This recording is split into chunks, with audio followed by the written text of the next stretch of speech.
Tumabo ng maraming ayuda ang Kim Paulandia sa Los Angeles, California sa mga nasaksihan nilang sagot ng kanilang mga idolo na sina Kim Chiu at Paula Avellino. Hindi nagtapos sa linyang ngayon lang na pagmamahal. Ngayon nag-appear na linyahan sa palitan ng sagot ng Kim Pao sa tanong ng mga fan. Nagpa-bonus pa ang dalawa lalo na si Paulo. Bahagi ng appearance ni Kim at Paulo sa black screening sa LA ang question and answer sa meet and greet. May isang tanong sa dalawa tungkol sa rewind o fast forward, kung ano ang pipiliin sa kanilang life. Nagpaligoy-ligoy muna si Paulo sa kanyang sagot at sa bandang huli sinabi nitong rewind.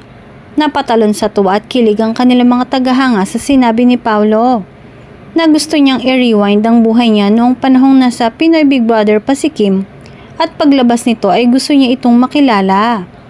Say pa niya, baka raw noong mga panahong yun ay lumipat na agad siya sa kapamilya mula sa kapuso kung saan siya na-discover sa isang reality show.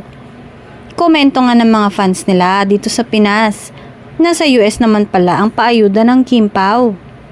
Nagpasalamat naman ang mga fans sa LA sa pagbibigay ligaya sa kanila sa pagiging game sa Q&A ng dalawa.